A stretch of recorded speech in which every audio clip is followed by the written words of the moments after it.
नमस्कार. मागच्या एपिसोडमध्ये आपण बाळाचा जन्म झाल्यानंतर लगेच कोणत्या कोणत्या गोष्टी करायच्या याबद्दल बोललो, ज्यामध्ये आपल्याला आठवत असेल की आपण सोन्याचा उल्लेख केला होता, बाळगुटीचा उल्लेख केला होता.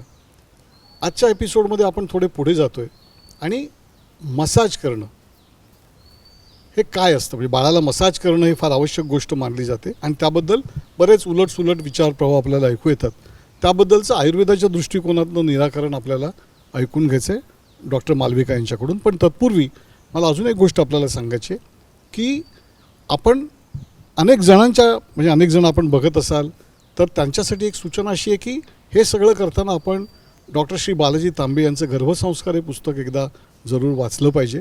हे पुस्तक मुद्दामून इथे आणलं आहे आपल्याला दाखवायला. या प्रकारचं पुस्तक आहे आणि जवळपास 12 लाख प्रती या पुस्तकाच्या खपल्यात आणि अजून प्रचंड या पुस्तकाला मागणी आहे. आनंदाची गोष्ट ही आहे की लोक आता या काही गोष्टींकडे वळत आहेत, ज्या गोष्टी या आपल्याला परंपरेने दिलेल्या आहेत त्याचं पालन करणं किंवा त्याचं अनुसरण करणं आणि तेही डोळसपणे हे आता नवीन पिढी करते. ही फार आनंदाची गोष्ट आहे. तर यालाच अनुसरून मला विचारायचं आहे की डॉक्टर म्हणतात मसाज करू नये किंवा अनेक जण म्हणजे काही सांगत असतात मसाज करण्याची गरज नसते, अमुक ठिकाणी करतात का, प्रगत देशांमध्ये करत नाहीत. मग तर मसाजबद्दल आयुर्वेदाने नेमकं काय म्हटलं आहे? बघा कसं आहे, उलट बाळ जन्माला आल्या आल्या आयुर्वेदामध्ये सांगितलेलं आहे की अगदी पहिल्या दिवसापासून पूर्ण शरीराला अभ्यंग नक्कीच केलं पाहिजे. आता अभ्यंगाचे फायदे म्हणजे ज्याला आपण मसाज म्हणतो त्याचे फायदे काय आहेत, तर शरीरातली ताकद वाढायला मदत मिळते, सगळे जे धातू असतात त्याची पुष्टी होते, एकूण सगळी जी प्रतिकारशक्ती असते बाळाची ती व्यवस्थित राहायला मदत मिळते. तसंच शरीरामधले कुठलेही जे मेटाबॉलिझम सगळे व्यवस्थित चालायला पाहिजे ते व्यवस्थित राहायला मदत मिळते. बाळाची जी त्वचा असते ती खूप नाजूक असते ना, तर त्याचीसुद्धा काळजी त्याच्यातनं घेतली जाते. शरीरावरती लोम वगैरे सगळे आलेले असतात म्हणजे केस असतात ते व्यवस्थित निघून जायला मदत मिळत असते. आणि मुख्य म्हणजे प्रतिकारशक्ती खूप चांगली राहते. मूल जन्माला आलं की सर्दी, खोकला इत्यादी सगळे त्रास होत राहतात आणि त्याच्यामधून आपल्याला केवढे सगळे औषधं आजच्या काळामध्ये मुलांना दिली जावी लागतात. ती बिलकुल देण्याची गरज पडत नाही. आणि आपल्याकडे केवढी तरी उदाहरणं आहेत, म्हणजे येणारे पेशंट्स आहेत ते सांगतात की जसं बालामृत दिल्यानंतर किंवा बाळाची बेबी मसाज ऑइलसारख्या तेलाने मसाज केल्यानंतर त्याची प्रतिकारशक्ती एवढी व्यवस्थित झाली की कुठल्याही प्रकारची औषधं देण्याची गरज पडलेली नाही. इथे मला एक मनापासून जे वाईट वाटतं की आपण प्रत्येक व्यक्ती आहे तो कुठल्या तरी शास्त्राचा अभ्यास करतो, तर जो आर्किटेक्ट असतो त्याला मेडिकलमधलं काही कळत नाही. तसंच जर का आपण आयुर्वेद शास्त्राबद्दल बोलण्याची आपली इच्छा असली तर त्या शास्त्राबद्दलचा थोडा अभ्यास करणं गरजेचं आहे. ज्याला त्या शास्त्राची कल्पना नसेल त्यांनी एवढंच सांगावं की बाबा याच्याबद्दल मला कल्पना नाही, तुम्ही नीट तुमची विचारपूस करून जे काही सुरू करायचं ते करावं. पण सध्याच्या काळात काय झालेलं आहे की कुठल्याही गोष्टीला तुम्ही नकारात्मक वेने बघू शकता, हे मग खूप आपल्याला मॉडर्न सायन्सकडून दिसतंय अनफॉर्च्युनेटली. तर आता मसाजबद्दल त्यांना कल्पना काही नसते, पण तुम्ही कानात तेल घालू नका, तुम्ही बाळाला अंगाला तेल लावू नका. तर ह्या गोष्टी नाही सांगत असताना त्यांनी ही पण विचार नक्की केला पाहिजे, हा विचार की पहिलेची जी काही स्वास्थ्याची पातळी होती मानसिक पण शारीरिक पण दोन्ही दृष्टीने ती आजच्या पिढीमध्ये आपल्याला दिसती आहे का, हा प्रश्न आधी स्वतःला विचारावा. म्हणजे जेवढं आपण स्वतःला मॉडर्निटीकडे नेतो आहोत तेवढी आपली स्वास्थ्याची पातळी घसरती आहे का वाढती आहे हे आधी लक्षात घेणं अत्यंत गरजेचं आहे. इथे मी लाईफस्पॅनबद्दल बोलत नाही आहे, म्हणजे लाईफस्पॅन कदाचित वाढला असेल पण सगळ्यांची स्वास्थ्याची पातळी नक्की खाली जाते आहे. त्यामुळे थोडासा विचार करावा, कुठल्याही गोष्टीवरती नानाचा पहाडा लावण्यापूर्वी एकदा विचार करावा की या गोष्टीबद्दल मला किती माहिती आहे आणि मगच त्याच्यावरती कॉमेंट करणं जे आहे ते जास्त उपयुक्त ठरतं. फार छान सांगितलं तुम्ही की आपण आपला एक अभ्यास करावा किंवा किमान काही माहिती घ्यावी. मी आता सुनील यांच्याकडे वळतो, कारण आपण प्रत्यक्ष औषध निर्मितीत आहात आणि आपल्याला ज्याला म्हणून की मार्केटमध्ये काय चाललं आहे, बाजारपेठेत काय चाललं आहे, लोकांच्या मनात काय चाललं आहे, तर ती तुम्हाला खूप गोष्टी त्या समजत असतात वेळोवेळी. तर आपलं काय याबद्दलचा अनुभव आहे? नाही, मला काय वाटतं की जसं डॉक्टर मालिकाने सांगितलं की एका विषयाचं ज्ञान होणं आवश्यक आहे. मी आता पाहतो अनेक वेळा की मातापिता जे आहेत ते 9 महिने सोनोग्राफी करून घेतात, सगळी औषधं घेतात, ज्या टेस्ट म्हणून आजकाल सांगितल्या जातात त्या सगळ्या टेस्ट करतात. हे केल्यानंतर काय झालं पाहिजे की अतिशय सुलभपणे डिलिव्हरी झाली पाहिजे, सगळ्यांना आनंदात ते बाळ हातात घरी घेऊन जाता यायला पाहिजे, अशी सिच्युएशन असली पाहिजे. पण त्याच्याऐवजी होतंय काय की शेवटच्या मिनिटाला असं सांगण्यात येतं की कॉम्प्लिकेशन झालेलं आहे आणि आता सिझर करायची गरज पडली आहे. अगदी खरं. आम्ही हल्ली ऐकतो की नाळ बाळाच्या गळ्याभोवती अडकलेली आहे. तर मला कधी कधी असं मनात येतं की असं जग झालं आहे का की बाळं आतमध्येच आत्महत्या करायचा प्रयत्न करतायत. तर हे थोडंसं विसंगती वाटते ह्याच्यामध्ये की तुम्ही सगळं सायंटिफिकली फॉलो करता 9 महिने आणि मग नंतर कॉम्प्लिकेशन कशी उगवतात. आणि ज्या शास्त्राबद्दल आपल्याला माहिती नाही आहे त्या शास्त्राबद्दल आपण बेधडकपणे सांगतो की हे करू नका ते करू नका. पण लोकांनी आयुर्वेदाला भरभरून प्रतिसाद दिलेला दिसतोय मला. लोक अनुभवामुळे वळतातच आहेत, पण आपलं जे संस्कार आहेत म्हणजे हजारो वर्षाची आपली परंपरा आहे आणि त्याच्यामध्ये लोकांना माहिती आहे की पूर्वी कानात तेल जे आहे त्याच्यामध्ये लसूण गरम करून आपण टाकायचो कान दुखत असता बाळाचा किंवा पोट दुखत असतं बाळाचं तर हिंग पाण्यात मिसळून आपण बेंबीच्या भोवती लावायचो. तर ही सगळी संस्कृती आपली जागृत आहे आणि ह्या संस्कृती जागृत असल्याच्या कारणाने लोक आयुर्वेदाकडे अजून त्यांचा कल वाढत चाललेला आहे. कारण आपण संतुलन बेबी सेफ बेबी म्हणतो, त्याच्यात आयुर्वेदच मुळात सेफ आहे आणि त्याचे कुठलेही साईड इफेक्ट्स होत नाहीत. किंबहुना बाळाच्या वाढीमध्ये त्याच्या तब्येतीमध्ये प्रचंड आपल्याला पॉझिटिव्ह चेंजेस दिसतात. तर हे सगळं पाहून लोक नॅचरली आयुर्वेदाकडे वळत आहेत. धन्यवाद. आपण आतापर्यंत म्हणजे माहिती जाणून घेतली की कशा पद्धतीने आयुर्वेदाकडे बघायला पाहिजे, कशा पद्धतीने बघू नये. आता आपण या भागामध्ये पुढच्या भागामध्ये आयुर्वेदिक तेलं मसाज हे नेमकं काय, त्यात कोणते घटक असतात हे आपण पाहणार आहोत. आपण पहिल्या भागामध्ये मगाशीच पाहिलं की मसाज का करायचा असतो, कशा पद्धतीने करायचा असतो, तोच आता आपण पुढे नेणार आहोत. आणि सेफ बेबी हा जो विषय आपण मगाशी घेतला, संतुलन बेबी सेफ बेबी, त्यासाठी संतुलनचं जे बेबी मसाज ऑइल आहे त्या ऑइलची परिणामकारकता कशी आहे, ते कसं वापरायचं हे थोडं आपण आता डॉक्टर मालविकांकडून समजून घेऊ. खूपदा ना आता आपण करतोय सगळे आयुर्वेदाचं रिवायवल किंवा या गोष्टी, पण लोकांना ते मसाज प्रॉपर पद्धतीने करता येतो का, ते किती प्रेशर द्यायचं, काय द्यायचं, याचंही मला वाटतं मार्गदर्शन करण्याची गरज आहे. अगदी गरजेचं आहे. बघा कसं असतं, एक तर सगळ्यात प्रथम आपण जाणून घ्यायला पाहिजे की तेल जे आहे ते घरामध्ये कोणीतरी आजी म्हणते की अरे आम्ही तर मोहरीचंच तेल लावून घेत होतो किंवा आमच्या घरी तर साधं खोबरेल तेल पण लावून घेत होतो. पण तसं नाही. आयुर्वेदामध्ये शास्त्रोक्त पद्धतीने सिद्ध केलेली तेलं लावायला सांगितलेली आहे. आता शास्त्रोक्त पद्धतीने सिद्ध म्हणजे काय की त्याच्यामध्ये वेगवेगळ्या प्रकारची हर्ब्स वापरली जातात. आता आपण आपलं जर का बेबी मसाज ऑइल पाहिलं तर त्याच्यामध्ये श्वेतचंदन वापरलेलं आहे, गुलाब वापरलेला आहे, कपूर काचरी वापरलेली आहे, सारेवा वापरलेला आहे. तर या सगळ्याचा उपयोग कसा होतो की शरीरामध्ये प्रत्येक गोष्टीमध्ये आपल्याला जे काही धातू पुष्टी करायची, म्हणजे आता हाडं मजबूत हवी आहेत आपल्याला बाळाची, आपल्याला त्याचा स्नायू व्यवस्थित हवे की पुढे जाऊन आता त्यांनी जिम करायला सुरुवात केली तर मग काय शेवटल्या क्षणी आपण सुरुवात तर काही करू नाही शकत ना, म्हणजे त्याला मदत सुरुवातीपासूनच आपण करायला पाहिजे.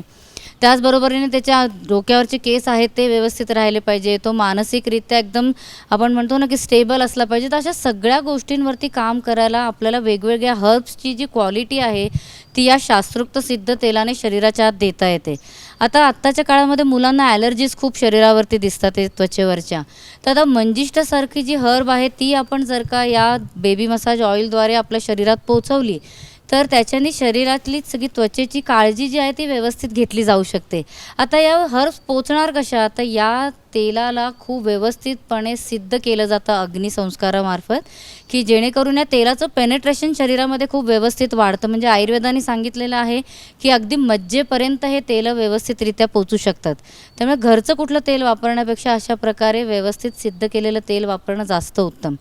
आता हे तेल लावण्याची पद्धत कशी आहे तर नेहमी हृदयाकडे आपलं सर्क्युलेशन आहे ते गेलं पाहिजे. हे खूप महत्वाचं आहे. म्हणजे आता ते तंत्राकडे आपण येतो आणि मी अजून एक सांगेन की आपण जर डॉक्टर मालविका यांचा यूट्यूब चॅनल पाहिलात तर त्यामध्ये त्यांनी खूप विस्तृतपणे ते करूनही दाखवलेलं आहे. बरोबर, अगदी नक्कीच. कारण बघा लहान बाळ आहे त्यांनी तो मसाज एन्जॉय सुद्धा केला पाहिजे. त्याला काय रडत रडत नुसतं अंगाला रगडायचं आहे असा आपला हेतू नाही आहे.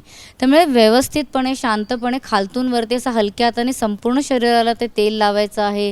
त्याचा टाळू कसा भरायचा आहे सगळ्या गोष्टी आपल्याला विचारपूर्वक व्यवस्थित त्याच्या स्टेप्स आयुर्वेदामध्ये सांगितलेल्या आहेत तशाप्रमाणे आपण ते तेल अंगाला बाळाच्या रोज लावलं पाहिजे. कमीत कमी 6 महिने रोजच हे तेल लावलं पाहिजे आणि बाळ 5 वर्षाचं होण्यापर्यंत किमान आठवड्यातनं 3-4 वेळा तरी हे तेल अंगाला लावणं उत्तम ठरतं त्याच्या एकूण आरोग्याच्या दृष्टीने. हे खूप छान सांगितलं. मला अजून एक उत्सुकता आहे, ते सुनील आपण जास्ती चांगलं सांगू शकाल कदाचित. ह्यात दूध पण असतं म्हणे गाईचं? नाही, दूध आहे, दूध गाईचं असतं. ते अतिशय पौष्टिक असतं. आपण पितो दूध, पण आपल्याला स्नायूंना हाडापर्यंत जर पोचवायचं असलं तर ते आपण या तेलामध्ये टाकतो नक्की. आणि एकत्र उकळून त्याचा जो गुण असतो तो त्या तेलात आणतो आपण. हो हो. आणि हे आता खरं म्हणजे खूपदा ना स्त्रियांना किंवा म्हणजे आयांना अलीकडच्या काळामध्ये तेलाचा जो चिकचिकट ओशटपणा आहे, हां. तो हे तेलकटपणाबद्दल एक खूप अडी असते किंवा नाराजी असते. तर हे कसं काय सोडवायचं? कारण मग काय होतं, तेलकट नाही अशा पद्धतीचं तेल कुठेतरी ते शोधतात. नाही तर त्याचं तुम्हाला मी कारण सांगतो की काय होतं, अनेक तेल बाजारात जे आहेत त्यांच्यामध्ये मिनरल ऑइल टाकलेलं आहे. तर मिनरल ऑइलचा काही रोलच नाही आहे कुठल्याही बाळाच्या तेलामध्ये. तर ते टाकले कशासाठी? स्वस्त आहे आणि कॅरियर म्हणून वापरलं जाऊ शकतं. बेस ऑइल म्हणून जे वापरतात ते. अगदी. बरोबर. आपण जो बेस वापरतो, आपण हा कोकोनट ऑइलचा म्हणजे नारळाच्या तेलाचा आपण वापरतो हा बेस. आणि त्याच्यामध्ये एक असं सांगू इच्छितो मी की आपण हे कुठलाही रंग टाकत नाही आपल्या तेलामध्ये. आपल्याला जो रंग दिसतोय तेलाचा, हा वनस्पती म्हणजे अनंतमूळ आहे, मंजिष्ठा आहे, त्यांचे जे अर्क येतात त्या अर्कांचा जो रंग असतो तो तेलाला आहे रंग. तर आपण कुठलाही रंग टाकलेला नाही आहे किंवा कुठलंही केमिकल दुसरं टाकलेलं नाही. मिनरल ऑइल वास तर नाही. बिलकुल नाहीच नाही.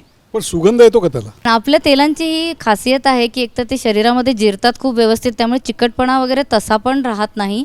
आणि त्याचा वास पण इतका सुरेख असतो की मुलांना पण एखाद तास नंतर थांबायला सांगतो की आंघोळ लगेच घालू नका जमत असलं तर मुलांच्या अंगाला वाससुद्धा त्याचा खूप छान येतो. त्यामुळे त्याच्याबद्दलही मला वाटतं प्रत्येक आईवडिलांनी निशंक राहायला हरकत नाही. मला अजून एक शंका आहे. आता आपण पावडरचा म्हणजे आपली जी बेबी पावडर आहे किंवा अगदी. मसाज पावडर जी म्हणतो आपण, तर ती आधी लावतो का नंतर लावायची? ती कशी, म्हणजे त्याचा काय उपयोग आहे एक्झॅक्टली? बेबी मसाज पावडर आपण विचारलं जे, तर बेबी मसाज पावडर ही आपण बाळाचा हलक्या हाताने मसाज झाला कीच आपण लावत असतो. ते दुधात आपण मिसळतो आणि ती आपण पूर्ण अंगाला लावतो. साबणाचं अत्यंत उत्तम पद्धतीने काम करते आणि त्याच्यामध्ये कुठलेही केमिकल्स नाहीत जे साबणांमध्ये असतात. त्यामुळे अतिशय सेफ आहे. त्याचा वास अतिशय सुंदर आहे, कारण की अनंतमूळ आणि श्वेतचंदन ह्याचा सुगंध तर तुम्हाला माहितीच आहे. तर ते झाल्यानंतर आपण बाळाला आंघोळ घालू शकतो. हे मसाज पावडर लावल्यानंतर एक 10 मिनटं आपण थांबायचं आहे आणि मग कोंबट पाण्याने किंवा थोड्या गरम पाण्याने आपण बाळाला आंघोळ घालायची. डॉक्टर मालविका, याचा परिणाम काय होतो म्हणजे या पावडरींचा, या पावडरच्या घटकांचा मुलांच्या त्वचेवर? बघा, याच्यामध्ये कसं आहे, आपल्याला बाळाची त्वचा जी आहे ती स्वच्छ राहणं अत्यंत आवश्यक आहे. त्याच्याकरता खरं आपण मसाजसुद्धा करतो आणि नंतर ही पावडरसुद्धा लावतो. कसं होतं, साबण वगैरेचा वापर केला की त्वचा एकदम रुक्ष होऊन जाते मुलांची, तर ते चांगलं नाही त्यांच्या एकूण त्वचेच्या स्वास्थ्याकरता. म्हणून कसं होतं की ह्याच्यामधले जसं वनस्पतींबद्दल आत्ता आपण बोललो की आता अनंतमूळ आहे, वाळा आहे किंवा श्वेत सारिवा आहे, चंदन आहे, तर या सगळ्यांनी आपल्या स्किनची एकूण जी स्वास्थ्य आहे ते व्यवस्थित राहायला मदत मिळते. मऊपणा जो मुलांच्या त्वचेला असतो तो व्यवस्थित राहायला मदत मिळते. आणि मुख्य म्हणजे कुठल्याही प्रकारचा त्वचा संसर्ग जे आहे बाळाला तो होत नाही. तर दुधामध्ये मिसळून ही पावडर व्यवस्थितरित्या लावली तर मुलं इतकी, म्हणजे आपण म्हणतो ना की जसं आपण म्हणतो की साधं पाकडीसारखं कसं सॉफ्टनेस असतो ना मुलांमध्ये, तशा प्रकारे मुलांची त्वचा याच्यातनं राहते. एक काळजी आपल्याला जी घ्यायला पाहिजे की कुठल्याही प्रकारचे केमिकल्स आहेत ते बाळाकरता वापरण्यापूर्वी खूप विचारच करायला पाहिजे. सध्या वेगवेगळ्या प्रकारचे शॅम्पू, सोप्स सगळे बाजारामध्ये आहेत, त्याचा सगळ्याचा वापर न करता उलट अशा प्रकारे ही, कारण की इतकी सॉफ्ट पावडर, म्हणजे आपण महीन म्हणतो ना, म्हणजे अगदी बारीक ही पावडर असते. त्यामुळे मुलांच्या त्वचेला कुठलाही खडबडीतपणा, रखरखीतपणा असा कुठलाही या पावडरचा जाणवत नाही. त्यामुळे उत्तमरित्याने ही पावडर आपल्या रिसर्च टीमनी तयार केलेली आहे. आणि लहान मुलंच काय, मी तर म्हणेन की मोठ्या लोकांना सुद्धा ही पावडर खूप आवडते खरं सांगायचं वापरायला. तर मला हे सगळं ऐकून मोह झाला की मी पण ती पावडर वापरली पाहिजे. बऱ्याचशा आई आहेत त्या वापरतात मुलांबरोबर ही आपली जी बेबी कारण हे मसाज सगळं पावडर आहे. ऐकून डॉक्टर मालविका आणि सुनील मला लहानपण देगा देवा असं का म्हटलंय हे पटायला लागलेलं अगदी आहे. खरंय. मगाशी म्हटलं ना की लहानपण देगा देवा हा इथेच संपत नाही बरं का. म्हणजे आपण अगदी सोनं चाटण्यापासून जर पाहत आलो सगळं, तर सगळे सोहळे इतके सुंदर आहेत. कारण म्हणजे याला सोहळाच म्हणायला पाहिजे खरंय. की एक आनंद सोहळा आहे हा लहान मुलाला वाढवण्याचा. हे कसलं टेन्शन नाही आहे किंवा हे करायलाच पाहिजे अमुक तमुक, म्हणजे ह्याच्यामध्ये आपण एक कंपल्शन म्हणतो ना औषधाचं वगैरे, असं नाही आहे. पण हा एक आनंद आहे आणि तो जरूर साजरा करावा मुलांबरोबर. आणि मुलांना एक चांगलं लहानपण आपण या निमित्ताने देतोय. म्हणून मी मगाशी आपल्याला म्हटलं लहानपण देगा देवा, ते उगीच म्हटलेलं नाही आहे. आणि तुम्हाला पण नक्की असं वाटेल. पण आपल्याला वाटो न वाटो आपण पुढच्या पिढीला हे सुंदर लहानपण दिलं पाहिजे आणि त्याबद्दल आपल्याला आपल्या संस्कृतीबद्दल तेवढा अभिमान पाहिजेच. मला बेबी क्रीमबद्दल पण, आपलं संतुलन बेबी क्रीम जे आहे त्याबद्दल पण आवडेल ऐकायला. कारण ना ते त्याचा मी ज्यावेळेला वास घेतला इतका सुंदर होता तो आणि त्याचा स्पर्श तर जर म्हणजे मॉइश्चरायझरपेक्षा थोडं वेगळं, तेलापेक्षा वेगळं तरी सुंदर, आणि त्याची उपयोगिता हे काय आहे नेमकं, म्हणजे काय त्याचा वापर आहे? म्हणजे पहिले कसं व्हायचं बघा, आपल्याला लहानपणी विचार केला तर जराही त्वचेवरती ड्रायनेस आला तर आजी तूप लावून द्यायची किंवा साय घरामध्ये असली तर साय लावून द्यायची किंवा बाबा कोरडेपणा कमी होऊन जाईल. पण सध्याच्या काळामध्ये क्रीम्स या फॅशनमध्ये आहेत.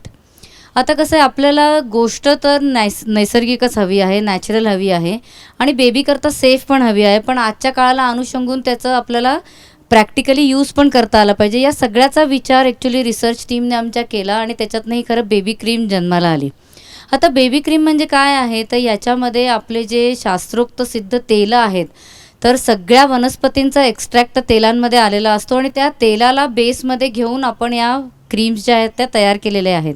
आता याच्यामध्ये आपण मगाशी बोललो सगळं तसं प्रत्येक वनस्पतीचे वेगवेगळे इफेक्ट शरीरावरती जे असायला पाहिजे ते याच्यामध्ये मिळतातच आणि नॅचरली त्याच्यामध्ये आपण कुठल्याही प्रकारचा वास वगैरे बाहेरचा घातलेला नाही आहे. त्या वनस्पतींचाच वास त्याच्यामध्ये आहे. म्हणजे आता गुलाबाचा वास विचार करा, आपल्या खसाचा वास तुम्ही विचार केला, अनंतमूळ, तर या सगळ्या ज्या वनस्पती आहेत त्यांचा वास खूप छान असतो. त्यामुळे या बेबी क्रीमचा वास पण खूप छानच आहे. त्याच्यामध्ये कुठलाही केमिकल वास आपण टाकलेला नाही.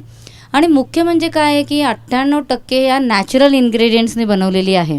त्यामुळे बाळाला लावायला आपण, कारण की सेफ बेबी म्हणतोय ना, संतुलनची बेबी काशी आहे तर सेफ बेबी आहे. तर याच्यामध्ये सगळे नैसर्गिक गोष्टी आहेत. त्यामुळे याची जी क्रीम पण बेस जो आहे तो सुद्धा सगळा नैसर्गिक आहे. बाळाला तुम्ही तो हलक्या हाताने अंघोळीनंतर लावला तर साधारण 48 तास आपल्याला परत कुठल्याही क्रीम खरं लावायची गरज पडतच नाही. त्याचं जे मॉइश्चरायझेशन आहे ते इतकं छान व्यवस्थित राहतं, डीपपर्यंत जातं, नुसतं वरवरती राहतं असं नव्हे. तो ते उलट खऱ्या ते अर्थाने मऊ मुलायम स्पर्श अगदी. आपल्याला अनुभवता येतो. म्हणजे मला तर खूप पालक पण सांगतात आणि खरं तर मी स्वतःसुद्धा बेबी क्रीम आल्यापासून मी स्वतःसुद्धा बेबी क्रीमच लावते. कारण की आपण म्हणतोच ना की आपल्याला आपली चेहऱ्याची त्वचा कशी हवी आहे, तर बेबीसारखी हवी आहे ना, जेवढी तर अतिशय नाजूक कोमल एकदम तशी. तर त्यामुळे बेबी क्रीम खरं आई वडील काय सगळे घरातले लावूच शकतात ते, पण बाळाकरता मुख्यतः ही सेफ आहे आणि लावायला अगदी अत्यंत सोपी आहे. त्यामुळे ही क्रीम म्हणजे मनापासून सगळ्यांना आवडतेच. हे थंडीसाठी वेगळा वापर करावा, उन्हाळ्यासाठी आपल्याकडे मोसम खूप बदलतात, हा एक विचारच होतो मला. आणि याला एज लिमिट आता तर सांगितलं तुम्ही नाहीये, पण किती वेळा लावायचं किंवा किती क्वांटिटी घ्यायची? म्हणजे बघा, शक्यतो आपल्याला आंघोळीनंतर एकदा लावलं क्रीम तर पुरतं. पण आता बाळाची प्रकृती वाताची असली किंवा आपला जो सीझन आहे तो ड्राय स्किनचा असला, म्हणजे हिवाळा वगैरे, तर अशा वेळेला मग तुम्ही इव्हन दिवसातनं 2दा-3दा सुद्धा क्रीमची गरज पडली तर लावू शकता. बाळ रांगायला सुरू झालं आहे तर सतत आपल्याला माहिती आहे गुडघ्यांवरती खूप प्रेशर येतं, गुडघे काळे पडतात, तर अशा वेळेला सुद्धा त्याच्या तळहाताला किंवा त्याच्या गुडघे जे आहेत त्याला सुद्धा व्यवस्थितपणे आपण क्रीम नीट लावून दिली आणि ॲब्झॉर्ब करून टाकली तर उलट त्याच्यामध्ये ती स्किनची हेल्थ जी आहे ती सुद्धा व्यवस्थित राहायला मदत मिळते, असा माझा स्वतःचा अनुभव आहे. फारच छान माहिती. म्हणजे आपण आता बघा, तेल, त्यानंतर पावडर हो आणि क्रीम, अशा 3 गोष्टी ज्या त्वचेशी संबंधित आहेत, या तिन्हीची विस्तृतपणे माहिती करून घेतलीत. आणि हे किती वर्ष साधारणपणे आपण म्हणजे हे आहे बाजारामध्ये? मला म्हणजे कशासाठी विचारायचं की त्याचा परिणाम आणि लोकांच्याकडून येणारा प्रतिसाद कसा आहे त्याचा? म्हणजे आपले सगळे जे खरं प्रॉडक्ट्स आहेत ते रिसर्च होत पुढे थोडे बदलत गेलेले आहेत. पण किमान मला वाटतं 35 ते 40 वर्ष संतुलनची फार्मसी एक्झिस्टिंग आहे आणि त्याचा खूप चांगला प्रतिसाद आपल्याला लोकांकडून मिळतो. म्हणजे बऱ्याचदा आपण म्हणतो ना की कुठली तरी गोष्ट वापरून बघावी लागते, ती नुसती शेल्फवरती बघून कळत नाही. तर हे मला अगदी अभिमानाने सांगावं असं वाटतं. म्हणजे संतुलन बरोबर 2 ते 3 पिढ्या नक्की लोक जुळलेली आहेत. म्हणजे आजी आजोबा स्वतःच्या मुलांना घेऊन आलेले आणि ती मुलं जी आहेत ती आता स्वतःच्या मुलांना घेऊन आपल्या संतुलनशी जुळलेली आहेत. त्यामुळे तो तर आपला परिवार आपण म्हणतो संतुलन परिवार, तो खूप मोठा आहे.